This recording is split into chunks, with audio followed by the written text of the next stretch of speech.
I never thought I'd find myself in a situation like this, but here I am, trying to process everything that's happened over the last few weeks. My name's Mike, and I'd been with my wife, Lisa, for nearly 10 years.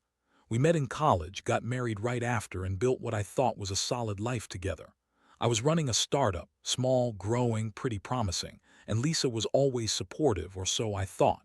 She was the typical wife, charming, a little bitchy at times, but generally caring.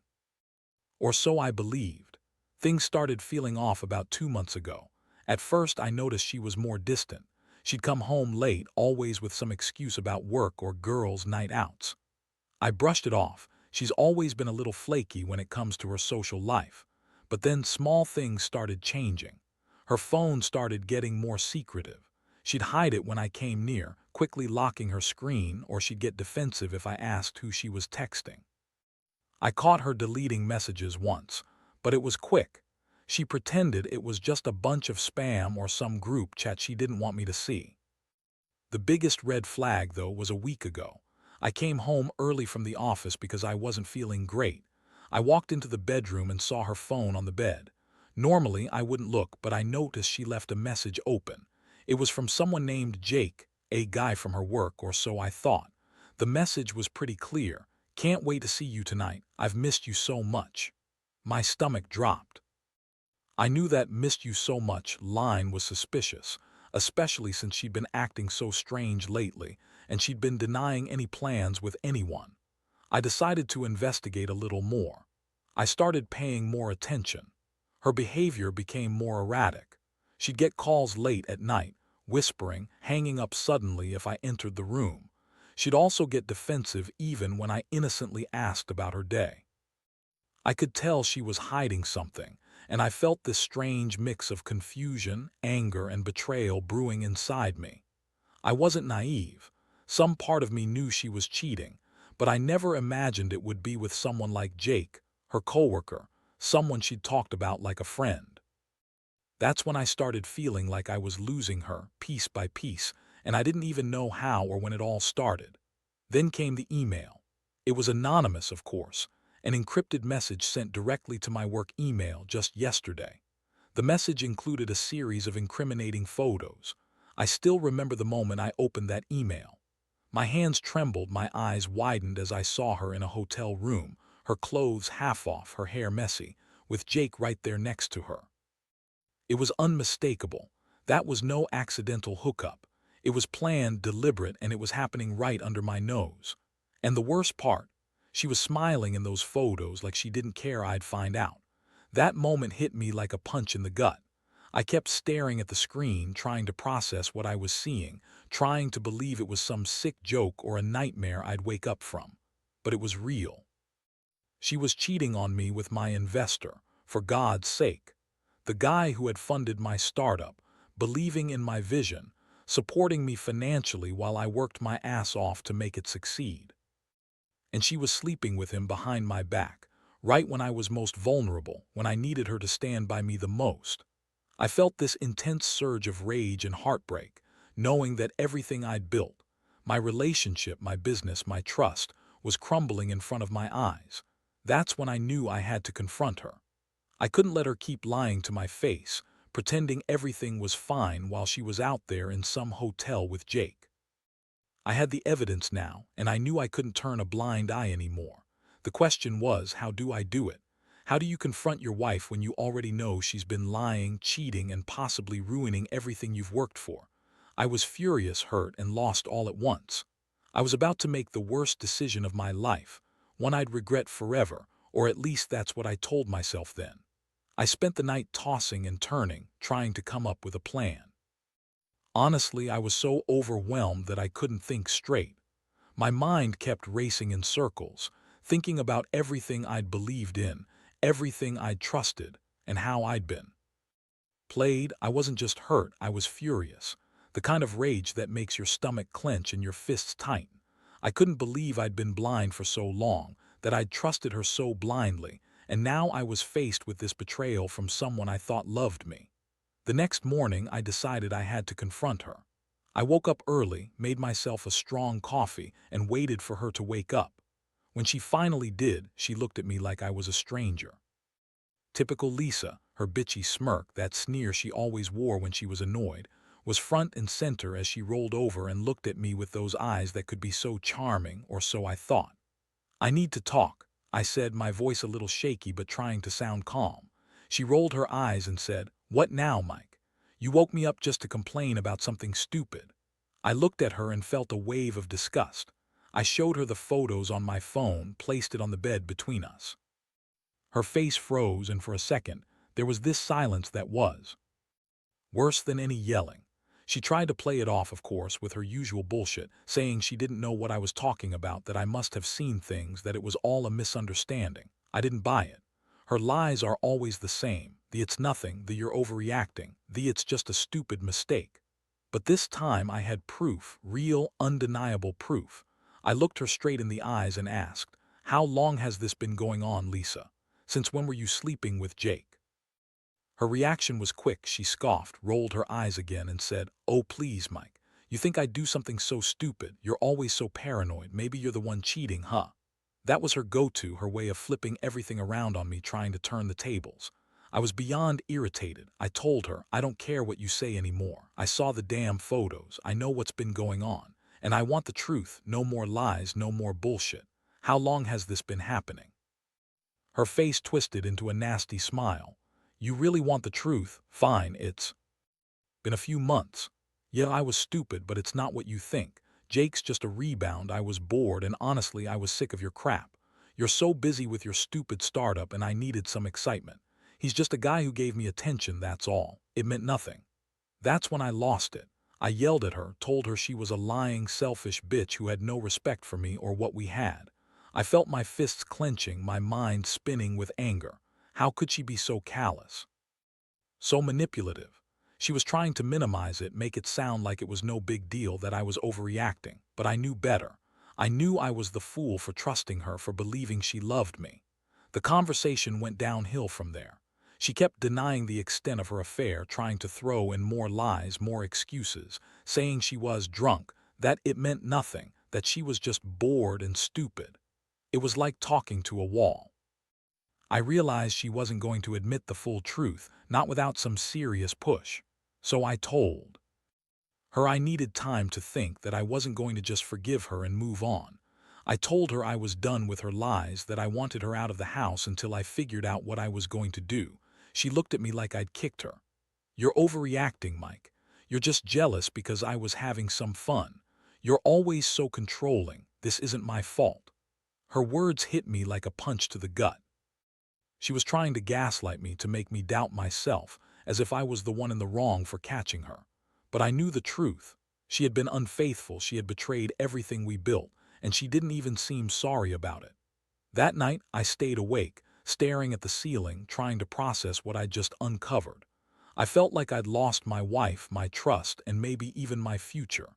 Every memory we shared suddenly felt tainted, like a lie. The anger burned bright, but underneath it was this deep sadness, knowing I'd been played for a fool.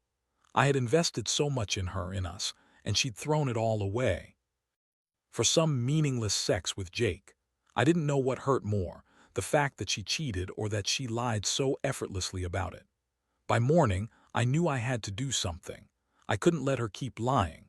I had to find a way to end this, to make her face the consequences of what she'd done.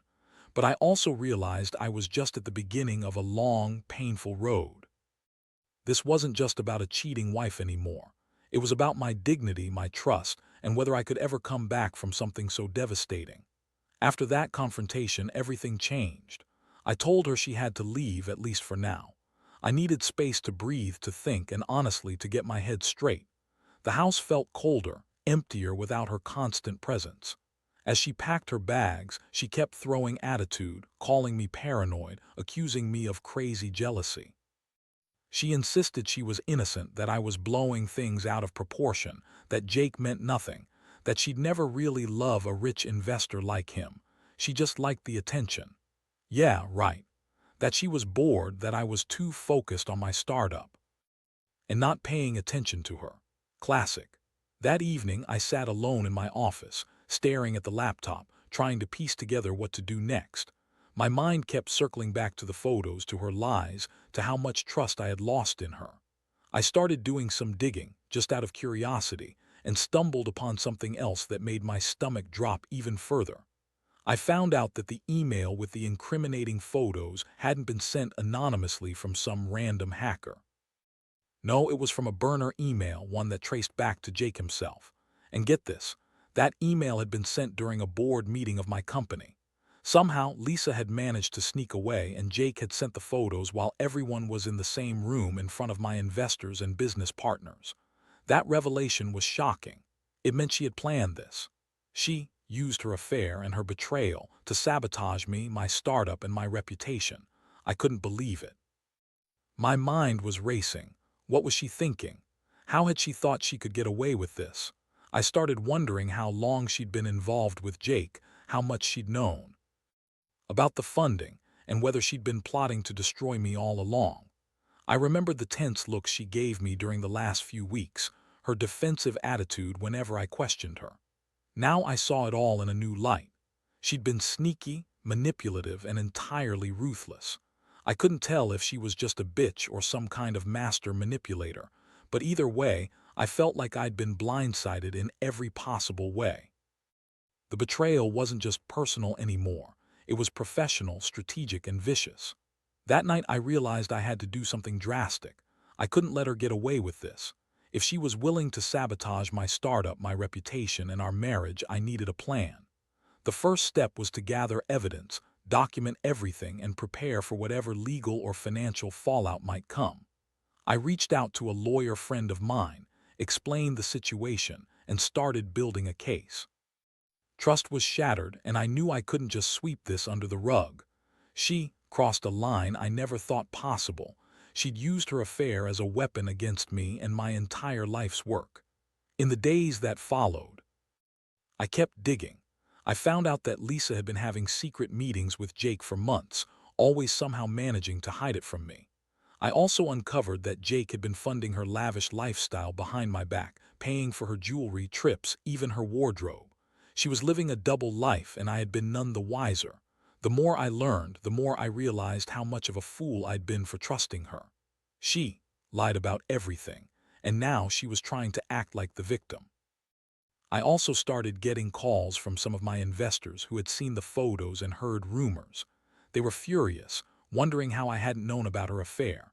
I had to come clean, tell them what I knew, and figure out a way to salvage what I could. It felt like my entire world was collapsing, piece by piece. The betrayal was so deep. She'd not only cheated on me, but she'd also tried to ruin me professionally, all while smiling in her lies. That's when I realized that I couldn't just forgive her or sweep it under the rug. This was a game changer. My feelings ranged from deep hurt to outright rage. How could she do this? How could she lie so effortlessly, manipulate everyone, and think she'd get away with it?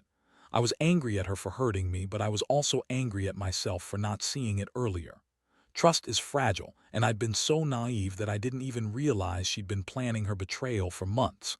Now I was at a crossroads. I didn't know whether to fight for my marriage, to cut her out completely, or to use what I'd uncovered as leverage. All I knew was that I couldn't let her get away with this, not without consequences. The betrayal had cut so deep that I was starting to question whether I could ever trust her again. I was also starting to think about revenge, how I could make her feel just a fraction of the pain she'd caused me. But I also knew I had to stay smart. Rage was one thing. Acting impulsively would only make things worse. For now, I was in shock, trying to keep my head clear and figure out how to come out of this stronger. The days that followed were a blur of planning, anger, and a strange sense of clarity. I kept revisiting everything: the photos, her lies, the way she looked when she packed her bags and left. I knew I had to be careful, strategic even. I couldn't just blow up everything without thinking about the fallout, especially with my startup hanging in the balance. But I also couldn't ignore the fact that she had betrayed me on such a monumental level, using her affair with Jake to sabotage my career and tear us apart. My first move was to contact the lawyer I'd been talking to. I wanted to understand what legal options I had: divorce, protecting assets, maybe even a lawsuit, because what she'd done could have serious financial and personal repercussions. I also decided to dig into Jake's background. I wasn't just going to sit around and let him get away with this. I had some contacts, private investigators I knew from my business network. I hired one to look into Jake's financials, his connections, and find out if there was any way to make him pay for what he'd done. Meanwhile, I started collecting evidence, screenshots of her messages, emails, recordings of her conversations, anything that could back up my claims. If I needed to go to court or confront her later, I still didn't want to jump into action blindly. I knew I had to stay calm, focus, and think through every step. But the fire inside me was burning hotter every day, fueled by betrayal and the feeling that I'd been played for a fool. One afternoon, I got a surprising call. It was from an anonymous number and the voice was cold and calculated. It said, "You think you know everything, Mike? Think again. There's more to her than you see. Watch out, you're not the only one she's been lying to."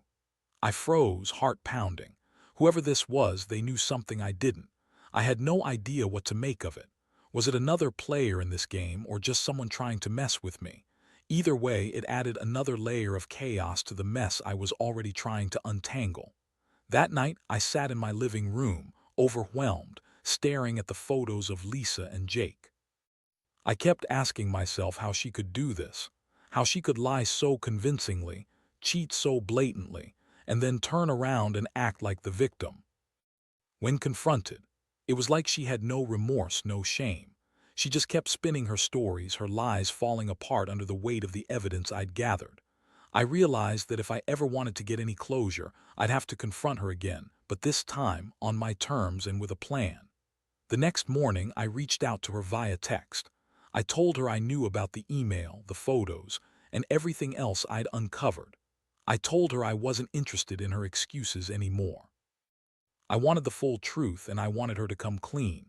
Her reply was classic Lisa, defensive, dismissive, full of gaslighting. She accused me of invading her privacy, of being paranoid, and said she'd done nothing wrong. She called me jealous and possessive, trying to turn the tables again. But I knew better now. I knew her games, her lies, her manipulations. I decided I'd have to face her in person. I wanted her to see how serious I was. I arranged to meet her at a neutral place, a quiet cafe nearby. When she arrived, she had that same bitchy smirk, like she was ready to dismiss everything and just move on, but I wasn't going to let her. I looked her straight in the eyes and told her I knew about Jake, about her plan to sabotage me during the board meeting, and about her using her affair as a weapon. I saw her falter for a moment, her confident mask slipping. Then she threw out her usual lies. "It's not what you think. You're overreacting. This is all just a misunderstanding." But I was done listening. I told her I had enough evidence, that I was filing for divorce and that I would make sure she paid for what she'd done. I warned her that if she thought she could manipulate her way out of this, she was dead wrong. I was prepared to fight for everything, my reputation, my company, my dignity. Her reaction was predictable.